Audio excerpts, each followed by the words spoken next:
Kiwi! Alright, we are back at another episode of Pokemon Shining Pearl, and today, I'm gonna ramble a little bit more about Gen 1. I'm gonna ramble about Gen 2 as well, most likely. But before I go into that, there is one thing I should probably mention, and that is what my plan for this series is going to be. I meant to mention it in the last episode. Oh, hey, look, we found Fly. Awesome. Okay, so now we can use that move, but I guess more importantly, it should get registered in our Pokétch, which lets us fly to wherever we have our quick travel system now. Fly in the Hidden Moves app will allow you to travel instantly to towns that you have visited before. Exactly. I assume we're gonna fight this grunt for access to whatever's in that room behind them. Yeah, we'll leave Quipplecore in the front. Whoa, what have we here? You are so not Team Galactic, and you're a little kid to boot. Those things we made with the energy we took from Valley Windworks are already in Pastoria City. That's not what this is about. Oh. Do I just not get access to this just yet? Maybe I have a key card that lets me in?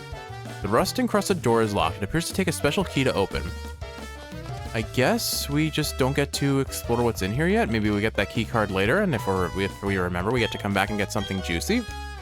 Anyway, so my plan for this series is I'm probably gonna record maybe like 5 episodes in a row, let's say, or some number of that, and then I'll switch into another series, because I do want to have more than just two series running on this channel. There are other games I really want to play. Right now, the Return of the Oberdin is probably the biggest thing on my radar, and then following that, I think I'm gonna actually kind of intersperse some episodes of Pokemon Snap, honestly. New Pokemon Snap for specifics. Are you going to take Route 21? 21 4. Are you going to rate? Are you going to take Route 2? Are you going to take the next route? You're serious, aren't you? It's too badly chewed up, but there's nothing to see there. Well, I guess there is that Ruin Maniac guy you could check out. That guy's been digging his way through the bedrock all by himself. Okay. So, I don't think we've been to this route yet, so we're about to get a new addition to our team. But before I get distracted a 4th time, so yeah, my plan is either one of two things. I am going to get into a battle, and then I can be allowed to talk out freely. Look out, behind you, what is that? Anyway, we don't want Quipplecore staying out to this presumably Psychic-type trainer, so we'll switch out to someone else. Probably Manny. Manny the Dude Buster should be able to handle these kids pretty easily. Anyway, so because I got a little bit burnt out on this series, although right now I'm feeling pretty energized, so maybe I keep going until I feel a little bit more tired. I am going to swap out periodically the Pokemon series with another game. Oberdin, Pokemon Snap is definitely on the list. Ninesol is also really up there. Those are probably the big 3 games I'm considering. That said, I've already sort of started recording some Oberdin, so that is very likely going to be the next series I upload. I have some fun ideas with it also. Like, once I finish the game, I'm going to do a complete synopsis of the story that we encountered, followed by a incorrect retelling of the story. I've already kind of gotten a very strange plotline, self-directed, going on, and I'd like to maybe make a silly video out of that at some point. The alternative to this is that maybe I upload 2 Pokemon a week and then have one off day where I upload whatever random junk I want. But for like a playthrough of a main series, I think that doesn't lend itself well to just kind of alternating. So I will probably not do it that way. Now, unfortunately, Manny the Dude Buster got confused, and our Nuzlocke rule, house rule, is that when a Pokemon becomes confused, it has to switch out. I am now realizing that I really do not have any good special tanks on our team aside from Manny the Dude Buster. So actually, let me see who has the. Can I see who has the? I can't actually see my options in terms of their stats. Maybe if I hold on, if I do this, check summary. There we go. Who has the highest special defense of our team?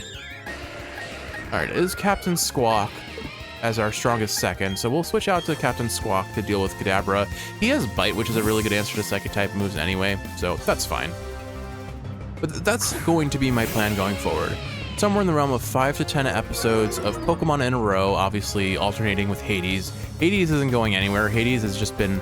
I am as Kiwi has pointed out to me a number of times now, hopelessly addicted to that game to the point where, like, if I'm not sure what I want to record, I just record an episode of Hades because I'm most in the mood for that most of the time. And then when so Hades every other day consistently, and then Pokemon on those not every other day staggered with Hades, but after 5 to 10 episodes, or maybe once in a while on the weekend, I do a little short, special, singular, one-off video. But otherwise, after those 5 to 10 episodes, I'll do a different playthrough to completion and then switch back into Pokemon. Because Pokemon is going to be a really long playthrough. If you haven't gotten that sense from this playthrough yet, I think it's fairly obvious that I am taking my sweet-ass time on this playthrough. But that's my plan. And in the meantime, to make sure that I have talking points about what I'm playing in Pokemon, like I said in the last episode, am going to, or 1 second. My plan to scare you didn't go over very well at all. My plan for what I'm going to be talking about for the next couple episodes is my experience with the different generations of Pokemon. So we left off in Gen 1 in the last episode. We kind of got distracted by a gym leader battle followed by our raid on the Galactic Grunt warehouse.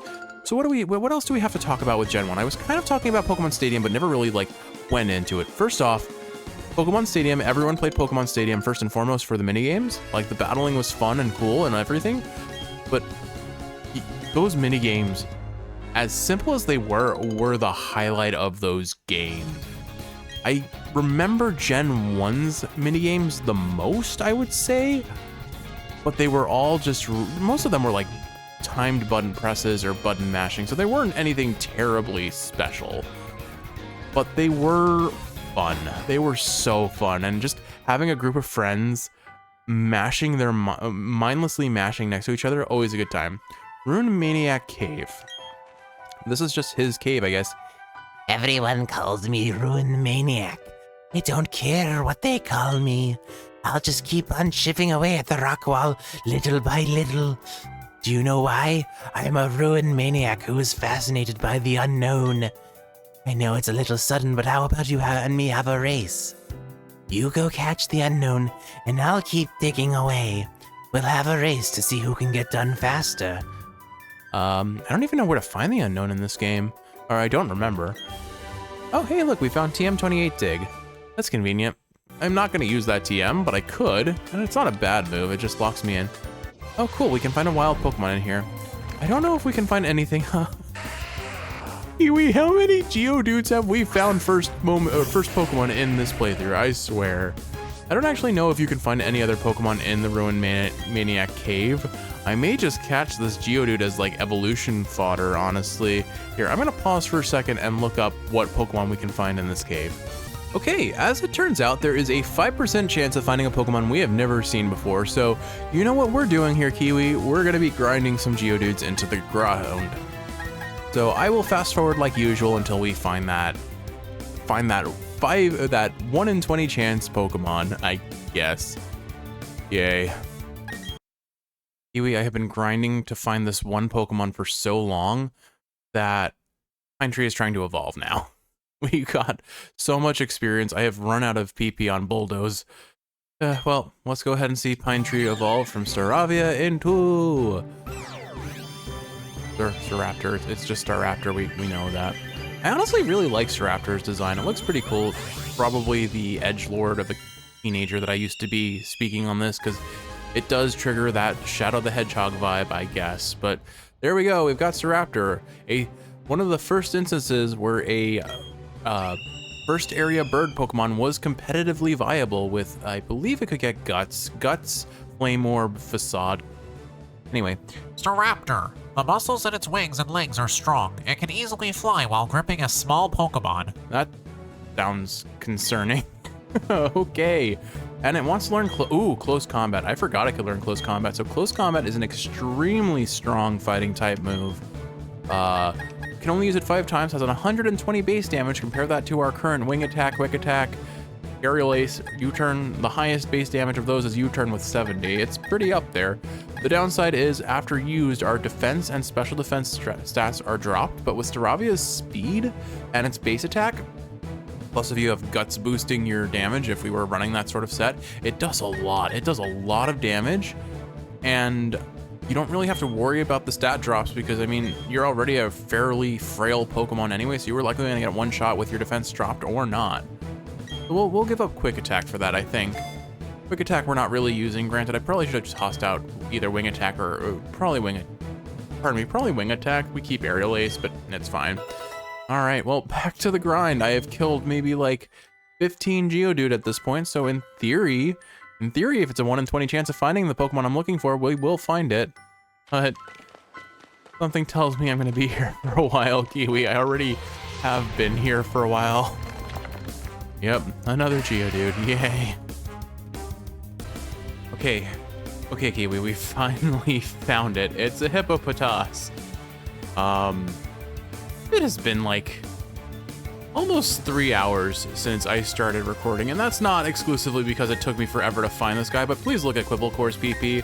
I've been fighting a long battle just to find this one Pokemon, and now I'm afraid I'm gonna one-shot it if I'm not careful. Nightshade, ooh, Nightshade would work pretty well here. The Starstar Gecko does have Levitate, so I think this is the answer.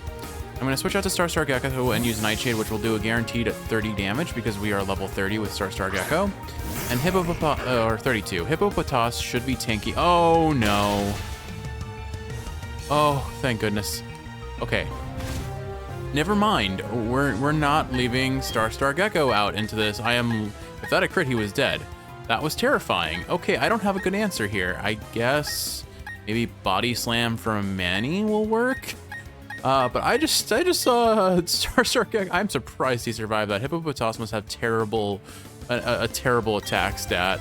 I know it's reasonably bulky. I think decent defense and pretty solid. Pretty solid HP.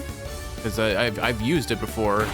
But no, we're not leaving this out. As you can see, I have turned off attack animations because we were at this for so long. Now, mind you, the reason why it took so long was not exclusively because I was hunting for this Pokemon for 3 straight hours, although it really does feel that way a little bit.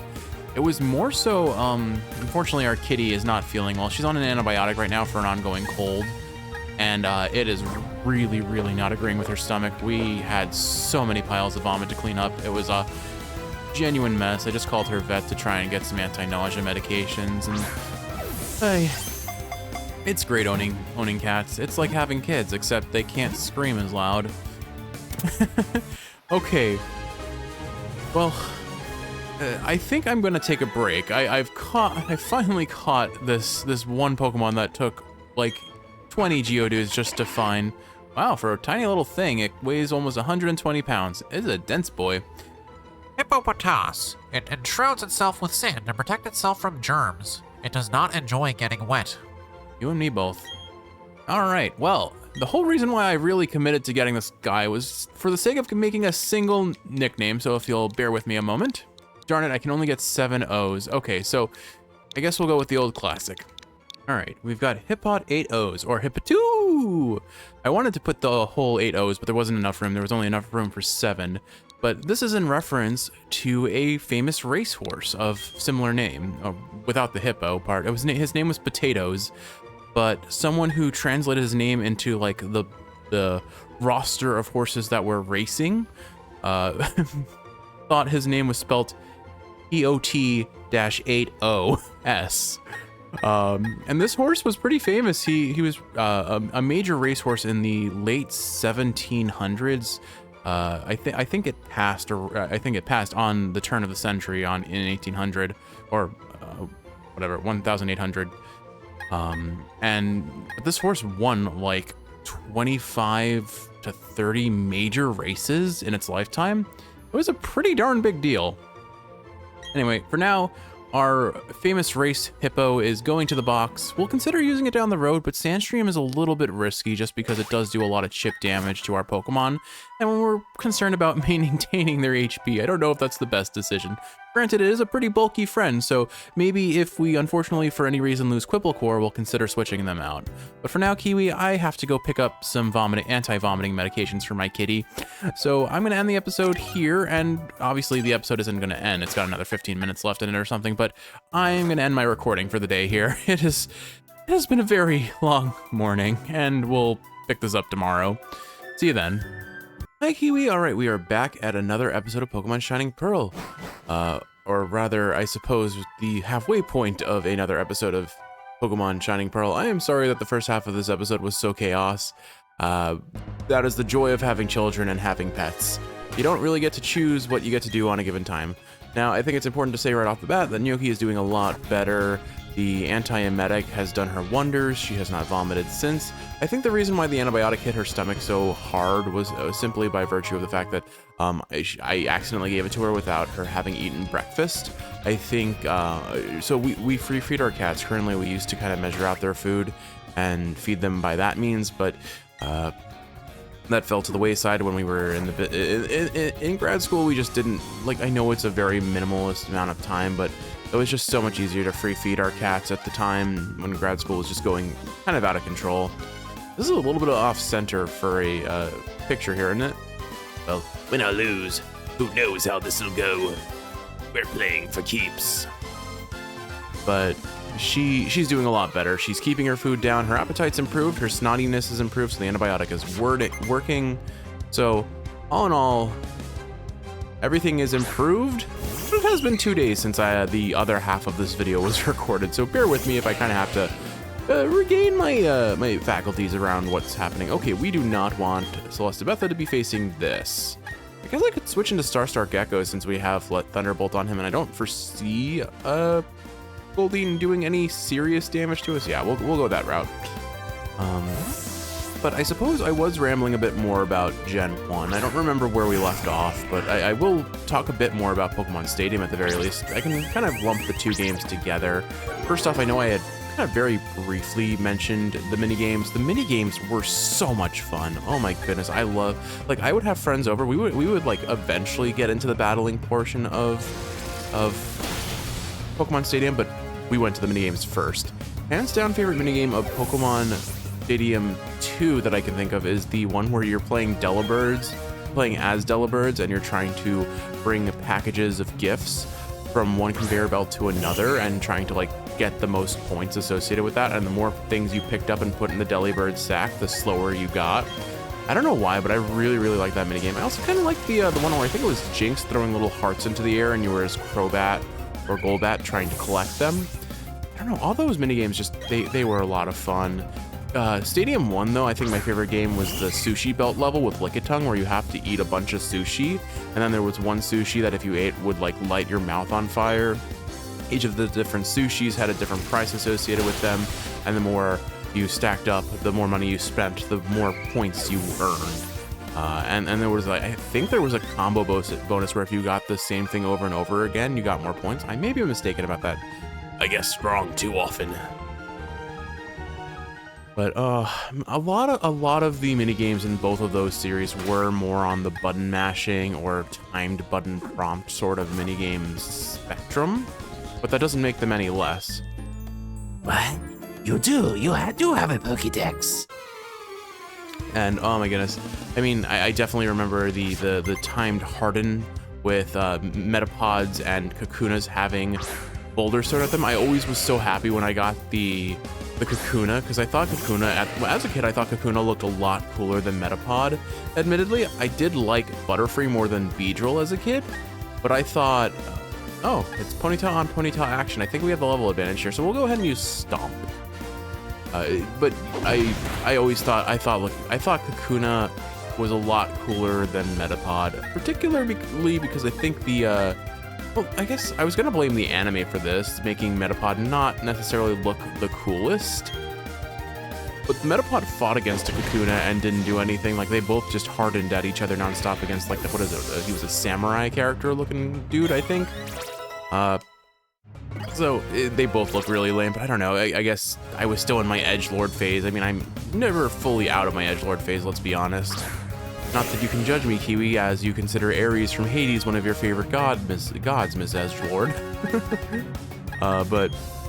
But yeah, I overall, I think I like Caterpie, Kakuna, Butterfree in terms of who aesthetically I like the most.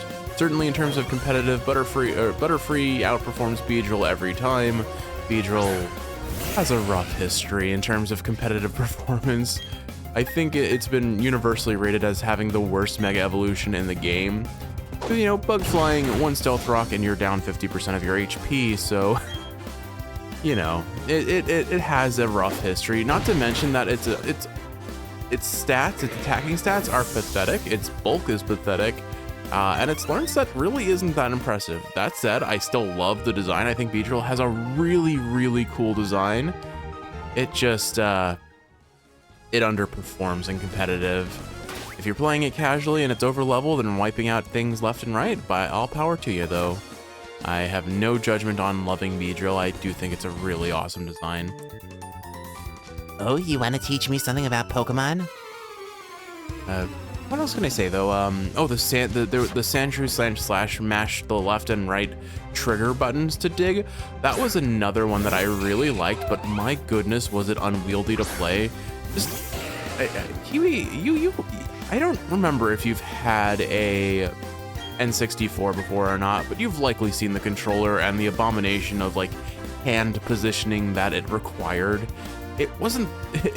I am thankful Nintendo changed its overall controller design going into every subsequent generation. The NES controller was simple and exactly what it needed to be, but that one I don't like. I definitely favor a joystick over a D-pad in terms of any sort of movement-based gameplay.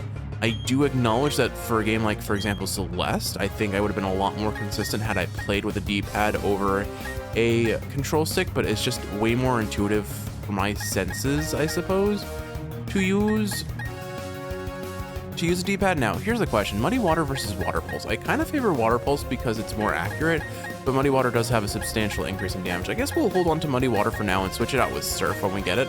I don't remember if Muddy Water out DPS or has a higher base damage compared to Surf, but I do know Surf has a much higher base accuracy, and I remember in Gen 3 running Muddy Water on my Swampert and just missing all the time with it, so I have some mixed opinions about it, I suppose. Wow, is that right?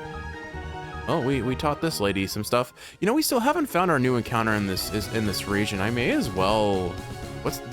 There are different grass patches here. I don't think it's tall versus short grass. It's just aesthetically different. I guess let's go ahead and spin around in this grass patch and see what we find. Placing bets on Geodude, Zubat. Oh, a Girafarig. Okay. I like Girafarig. I like that its name is a palindrome and that it got... I love its new generational evolution. It's so stupid looking. Fairy Giraffe, I think it is called, or something like that. It's another palindrome, but it looks like you're just where you have your giraffe in like PJs, like a hoodie PJs. I love it. I think, given that we weren't knocking out the other Pokemon with Stomp, I think I can probably safely stomp this giraffe. Hopefully flinch it. Cool, we flinched it, and we're not one-shotting it. We're not even two-shotting it with Stomp. Unfortunately, until it evolves, and maybe even after it evolves, Ponyta is kind of not the most impressive in terms of damage or bulk. Okay, but it seems like we can tank a Psybeam well enough. Let's go ahead and toss out a Pokeball. What are we going to get? Thinking, what other minigames? So there was the cut in Pokemon Stadium 2. There was a minigame centered around the move Cut, where you were playing as either Pinsir or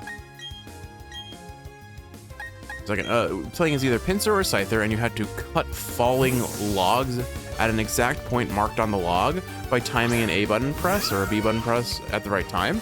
And I don't know why, but I found that minigame very satisfying to play well. Not that I often could.